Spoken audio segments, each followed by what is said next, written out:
रखते थे, बल्कि जो खुले में बैठता उस पर लानत डाला करते थे बुजुर्ग। यार इसको अकल नहीं है, तमीज नहीं। तो ऐसा नहीं, हाईटेक नहीं था। पहले भारतीय संस्कृति इतनी हाईटेक थी, इतनी हाईटेक थी, आज तो उसके आसपास पूरा वर्ल्ड भी नहीं है। साउंडलेस जहाज चला करते थे, एटम परमाणु कंधे पे रहता था। और यही नहीं, अगर कोई एटम चला भी देता था तो उसके पास यह ताकत होती थी, जब चाहे एटम को वापस बुला लेता था। आज वालों से अभी तक ऐसा संभव नहीं हुआ। चल गया तो फिर चल गया, छोड़ दिया तो फिर छोड़ दिया।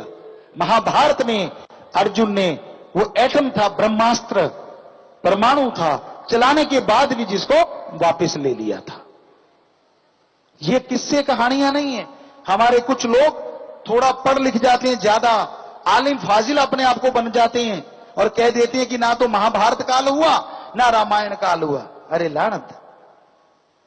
यही तो चाहते थे विदेशों से आए लोग कि भारतीय अपनी संस्कृति को भूल जाएं और सारी उम्र हमारे गुलाम बने रहें। इसलिए उन्होंने नालंदा यूनिवर्सिटी में हमारे उन पवित्र ग्रंथों को, हमारी संस्कृति बताने वाले ग्रंथों को जला के राख कर दिया,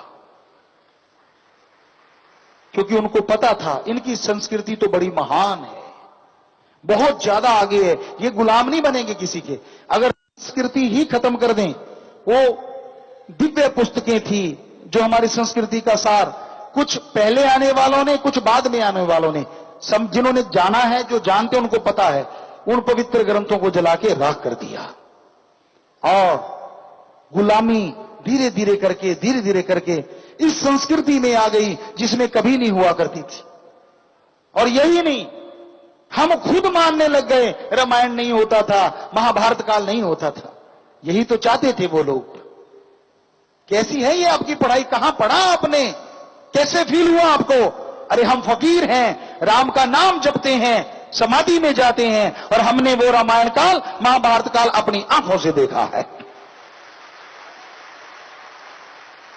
इससे बड़ा और क्या प्रैक्टिकल बताएं? और कैसे बताएं कि हमारी संस्कृति रिच थी, रिच बन सकती है अगर आप फिर से अपनी संस्कृति को अपना लें, पाखंडों को छोड़ दें, ढोंग को छोड़ दें।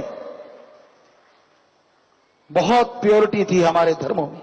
महासाइंस, पवित्र वेदों में बैक्टीरिया वायरस का जिक्र है, कीटाणु जीवाणु होते हैं, हजारों साल पहले लिखा हुआ है।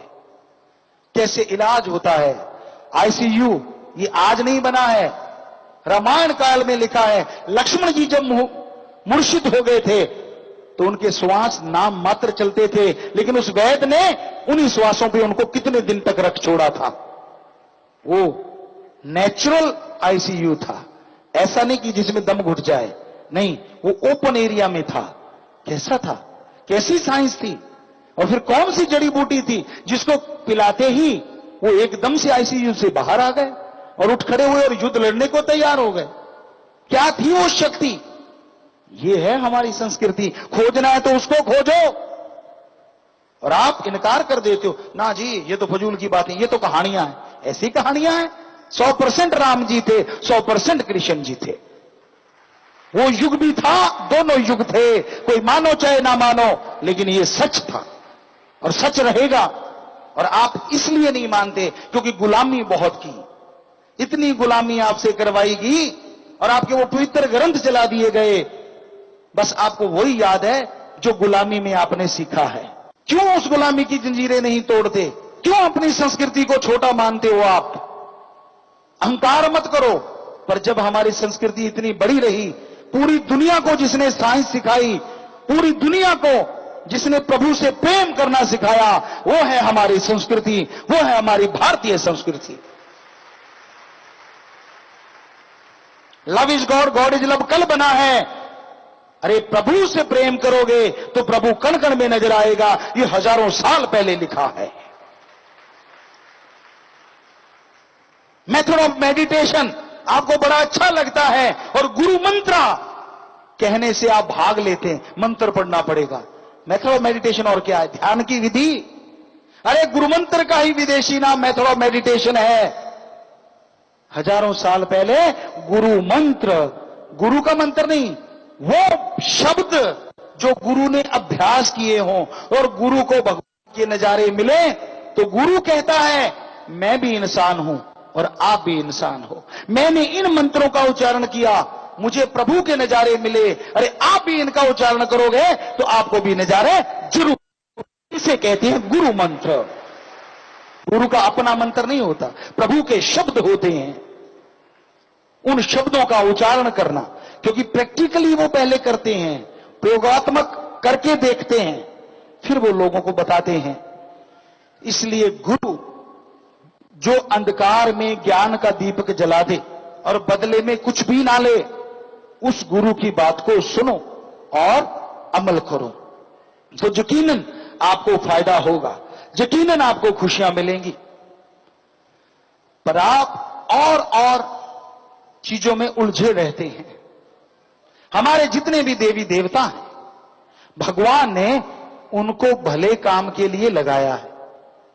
शरीर में सबका वास, बाहर भी वो सारा कंट्रोल करते हैं। सारी सृष्टि को कंट्रोल करने वाले जीवों को फायदा पहुंचाने वाले का नाम है देवता या देवी।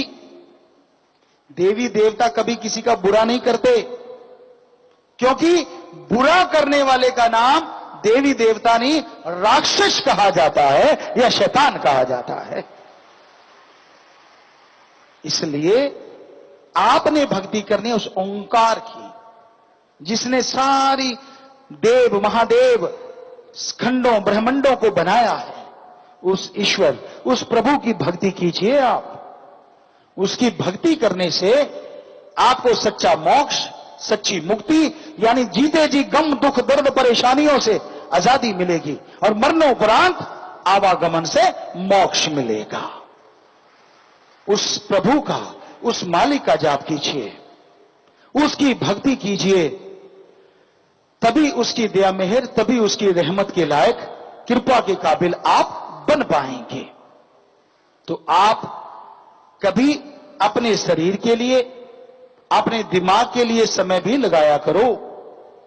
ये नहीं होना चाहिए कि आप सारा दिन भागते रहते हैं, कर्तव्य निर्वाह करते रहते हैं, कोई नहीं रोकता, करो, लेकिन 5-10 मिनट सुबह शाम अपने लिए भी निकालो।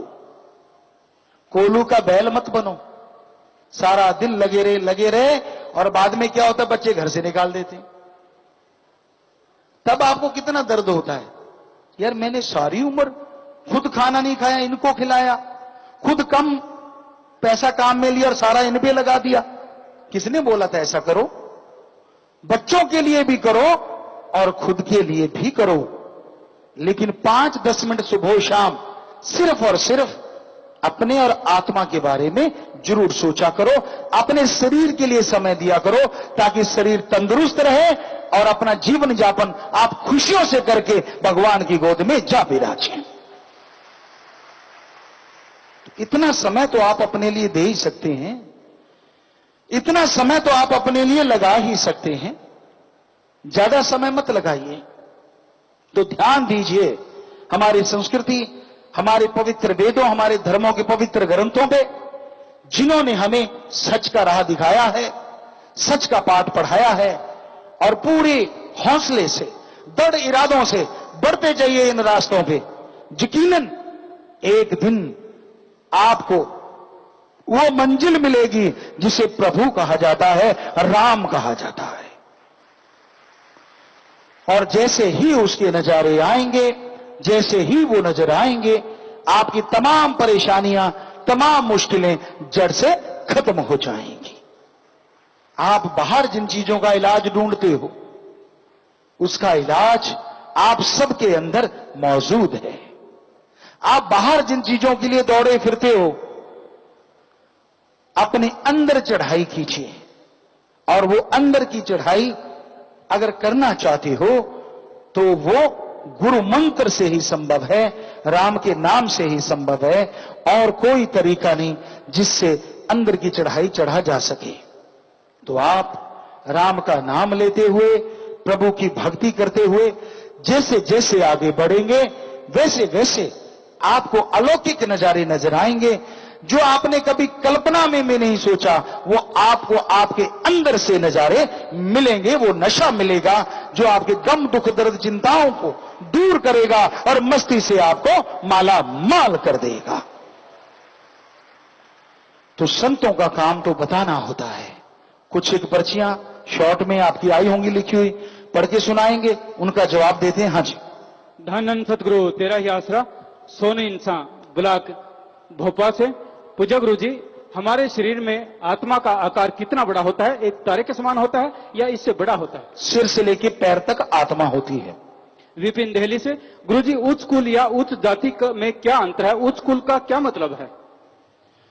ये ऐसा कुछ नहीं है कि जो पहले से कोई बहुत विद्वान है, शूरवीर योद्धा है, उनके बच्चों के लिए ये नाम रखे गए थे। पर धर्म अलग वर्ण बनाए, वहां तो ये भी लिखा है अगर शूद्र का बच्चा भी ब्रह्म ज्ञान हासिल कर लेता है तो वो शूद्र नहीं, ब्राह्मण बन जाता है। तो वहां कोई भेदभाव नहीं है हमारे धर्मों में, ये इंसान के दिमाग की देन है। मेघराज इंसान ब्लॉक नकुड़ से। गुरुजी, जब आत्मा शरीर छोड़ती है तो क्या आत्मा को पिछले परिवार के बारे में कुछ पता रहता है? जी नहीं, वो यहां शरीर छोड़ के जाती है और आगे आवागमन में या फिर मोक्ष मुक्ति हासिल करके प्रभु के चरणों में जाती है। संदीप इंसान लोनी से। गुरुजी, किसी भी काम में मन नहीं लगता, इसका क्या कारण है जी?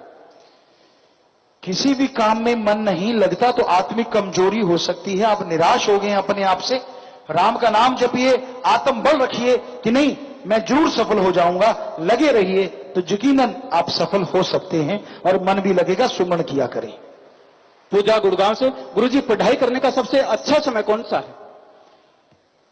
हमने यूट्यूब पे भी डाला हुआ है, फेसबुक पे भी डाला हुआ है। नौजवान बच्चों के लिए स्पेशली आप निकाल के देख सकते हैं। सेवादार बाद में यहां से अनाउंस कर देंगे वो कौन सा एपिसोड था इसके लिए ये। तो अगर आप उसको देखेंगे तो आपको पूरा वो एक एपिसोड बनाया है, तो आप ध्यान से आप पे पता बता देंगे कि वो कौन सा एपिसोड है, यूट्यूब पे क्या नाम से है और वहां क्या नाम से, तो वो लिख के यहां लगा भी दें और बोल भी दें। नरेश अलीगढ़ से। गुरुजी, मेरी लड़की की मैंने शादी करनी है, लड़की के गुण नहीं मिलते और शादी नहीं हो सकती, मार्गदर्शन करें।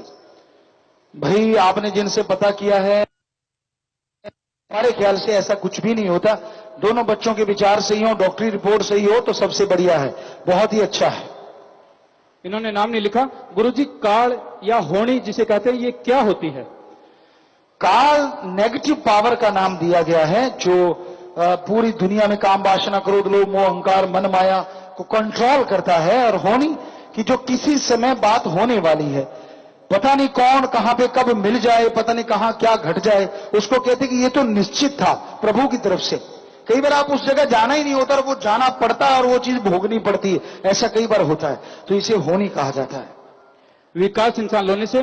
पूजक जी, आप जी की रहमत से मैंने एक मंदबुद्धि व्यक्ति को अपने घर पर रखकर उसकी संभाल कर उसके परिवार को मिलाया और ऐसी परिचित ब्लॉक तेहरा से है, इन्होंने भी एक मंदबुद्धि को इलाज करवाया, उसके घर पहुंचाया। वो झारखंड का रहने वाला था। सभी आशीर्वाद चाहते हैं। बहुत बहुत बड़ी बात है बेटा। वो इंसान जो पागलों की तरह रोड पे घूमते हैं और आपने उनको घर ले जाके उनका इलाज करवाया, भगवान करे आपके घरों में बेहद खुशियां आए। पर आप यहां पत्रकार समाज को जरूर आके मिल लेना, प्रसाद भी ले जाना, ताकि और मोटिवेट हो लोग और आगे बढ़े। शाबाश बेटा, बहुत बढ़िया काम किया आप लोग।